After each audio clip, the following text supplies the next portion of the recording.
Good morning. Welcome back to another episode of HardFoul Radio. This is the show that values time and puts God first. Appreciate you guys for joining me today. Let's get started. And while there is a ton of football stuff to talk about, there is a ton of baseball stuff to talk about. The baseball playoffs through a couple games has been amazing. I feel it's an obligation we have to start here. The great Feed Collier of the Minnesota Lynx 2 days ago now. I would have done this yesterday, but unfortunately I was sick, and so I wasn't live yesterday. Otherwise, this would have been leading off the show yesterday. But she basically comes out and she blasts the WNBA commissioner in regard to some of the comments that she's made in just conversations they've had over the years, including multiple, but one of the most jarring ones being if it was regards to Caitlin Clark, and it was Caitlin should be lucky that she makes $16 million off the court because the WNBA gives her the platform to do so. Another one that's insane. The players should be so happy, begging on their hands and knees for the deal that I just got them. We're going to talk about both commissioners, both WNBA and NBA. Adam Silver, I got something for you too. What's so frustrating about basketball commissioners in 2025 is they just don't get it, either of them, Kathy or Adam. And what makes it super frustrating is not just that they don't get it, is that we already had the blueprint for how this works. If you're doing something for the very first time, you're the first person to do it. I would give you some grace if there's some trial and error. You're the first person doing it. We've never seen it done maybe at all or maybe done correctly. But if you are following someone up and they already showed you how to be successful, I'm not going to give you as long of a leeway or a leash or a chance to mess this up, do right. David Stern, and maybe we just didn't appreciate David Stern as much as we should have. He figured it out with basketball. Basketball is different than baseball, which prioritizes its history. Basketball is different than the NFL, which prioritizes the shield and the program and the league. Basketball said, we're going to prioritize the stars. David Stern looked at it and said, I've got superstars. Not just stars, I have superstars, not just superstar athletes. I have superstar looking people. I have Magic Johnson. I have Larry Bird. I have Michael Jordan. I'm going to prioritize this. And that continued through the Kobes, the Shaqs, the LeBrons, the Tracy McGrady. This is why basketball culture is so star driven. It's because David Stern leaned into that and he said, the stars are the emphasis. That's what people are here to watch. Let's go commit all the way to it. Because it's not like football where they want to embrace the shield and these guys have helmets on, you can't see them. It's not like baseball where we want to romanticize the 1927 Yankees or the Big Red Machine. Basketball is a superstar-led sport. Let your superstars, who in real life, by the way, are these extremely magnetic people because they're all really tall, generally good looking, they have personalities. Like, you walk out in public and you could see a running back in public and he could look like a regular person. Maybe he's in shape, he looks a little bit bigger, but he could look like a regular person. A running back could be 5'11", 6 feet tall, 200 pounds. Like, that's a normalish human being. You could see a baseball player in public and they could take even your superstars. If you if you weren't exactly tapped into baseball, even a guy like Jose Altuve could walk past a regular person and nobody know who they are. NBA players are almost indistinguishable because they're 6'5", 6'6", 7 foot tall. They stand out. David Stern said, this is what we're going to market. This is what we're going to lean into. The stars of our league. And for Kathy, the WNBA commissioner, to act like She's done something so transcendent, which, you know why the WNBA's popularity is up? Because we are paying attention not to her, not to an individual coach, even though there's great coaches in the W.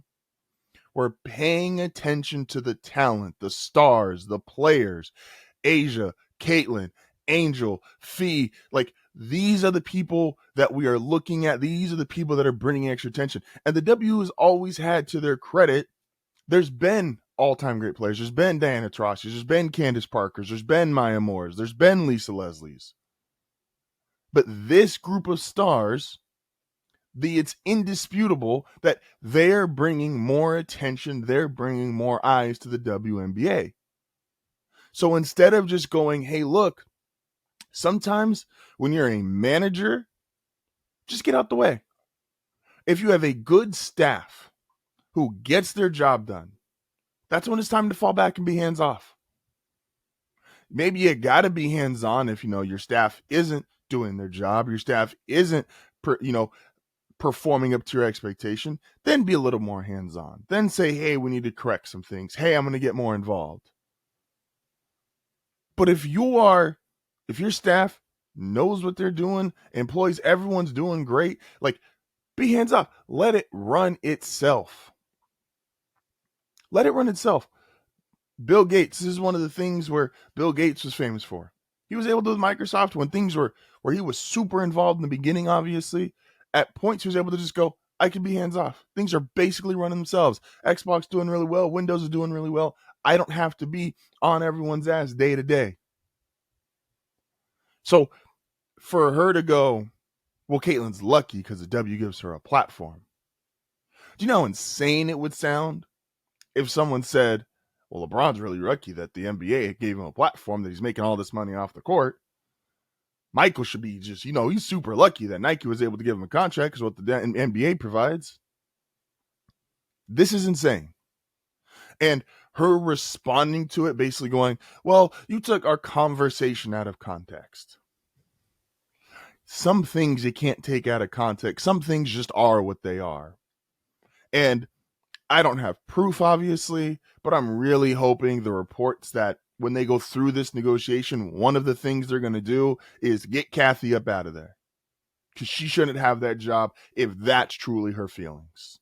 She shouldn't have that job if that's how she's going to commission the WNBA. Get her out of there, man. Adam, I'm not done with you either. Adam, this is even more disappointing. Because you're David Stern's successor. Again, David knew what to do. He has already given you the blueprint on how to be a successful commissioner. Adam took David's NBA, and while yes, Adam clearly has a goal to make it more global. And I'm not against the NBA being more global. Some of us, at this point, there's more. If you want to look at the top 5, top 10 players, it's 50-50, or even the global players outnumber the American players. Jokic, Giannis, Luka, SGA. Like, we're looking for the next great American player, which is why people are so high on Cooper Flag. I get it. But don't go overboard. Please, Adam. There's this report, not even a report, Adam's talked about this before, but it's apparently going to get finalized, where he wants to bring EuroLeague. There's a new EuroLeague that's going to be starting up that is NBA funded and backed. Fine. He wants to start incorporating them into the NBA schedule. This includes the play-in tournament, not the play-in tournament, the in-season tournament, but willing to expand to playing in the play-in tournament, playoffs, and regular season games, mixing the NBA with this other league. What?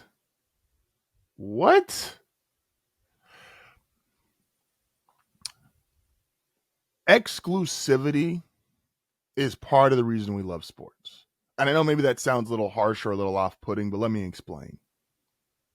The reason why the National Basketball Association is in such high regard as the greatest league in the world to play professional basketball is because it's tough to play in. There's only so many roster spots. It's exclusive. You get a couple hundred guys a year who get to put on an NBA jersey and play in an NBA game. The same with the NFL, the same with Major League Baseball. Those are the highest professional leagues of their kind. There's other professional leagues. There's other Euro basketball leagues. There's other baseball leagues. There's other football leagues. But those are the top of the top. They're exclusive. You have to be the best in the world to get in there. And we're going to start inviting the European leagues and the European teams. Are we sure about this? Again, exclusivity helps sell these leagues. You don't get to play in them unless you are one of the best in the world. If you're not one of the best in the world, sorry, there's other leagues for you to go play in. There's Spanish leagues, there's other Euro leagues. Go play there. That's where you're supposed to play if you're not one of the several hundred best in the world that gets to play in the NBA, or one of the several hundred best in the world that gets to play in the NFL, or one of the best several hundred in the world that gets to play in Major League Baseball. Don't integrate these two things. Adam, you took over directly from David Stern. There's no way David would allow this. There's no way David would endorse this. And let's take it one step further, Adam. If maybe there's a thought that you're just being overly critical. Excuse me. This not only does not work, Adam, we have to just review you as a commissioner in general. When David Stern left, the gap between the NFL and the NBA, while there was a gap, it was not this. Since you've taken over, look how big the gap is between the NBA and the NFL. Now, you could argue the NFL was going to create that gap anyway because of its popularity, because of its scarcity. Fine, there's some validity to that.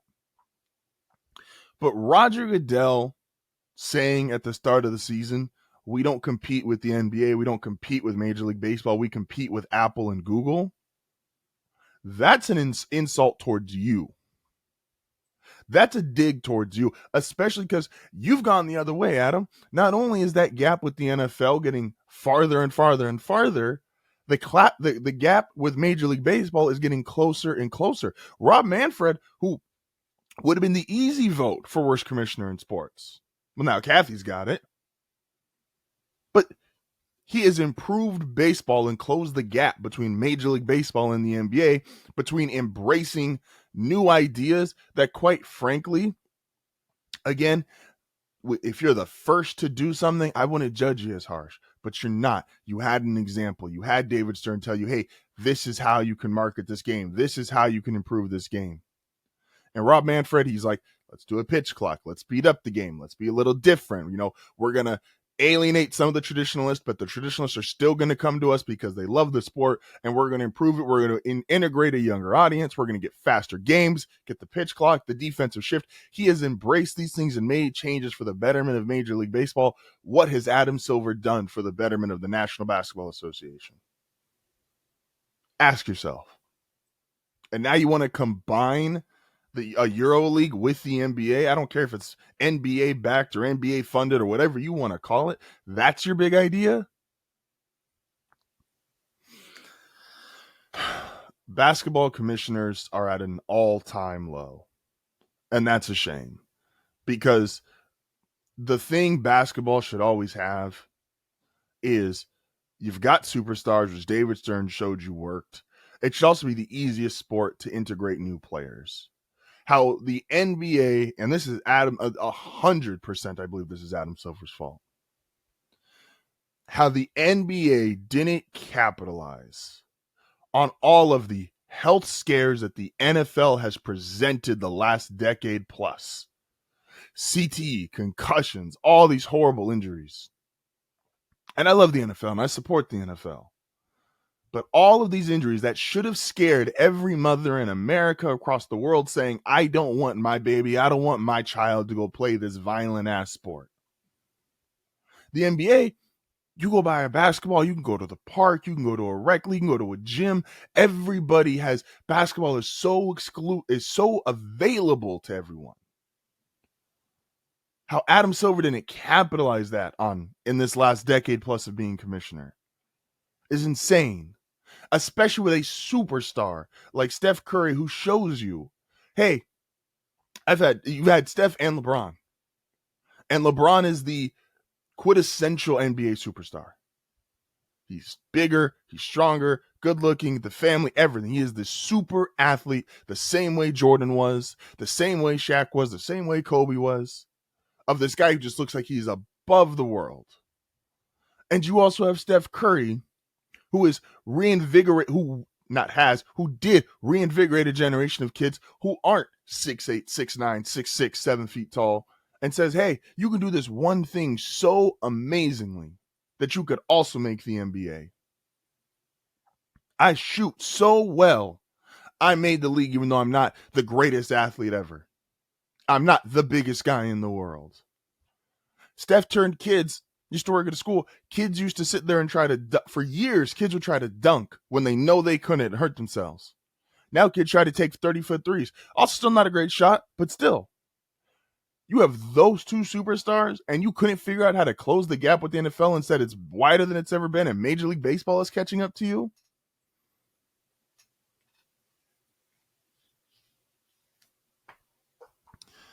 Basketball commissioners have never been in a worse place. And it's unfortunate for a sport that I love. And the NBA is not going anywhere, and it's not going to die. But the position it's in has no business being. I mean, if you want to be a part of one of the coolest, most unique communities, don't forget to like and subscribe.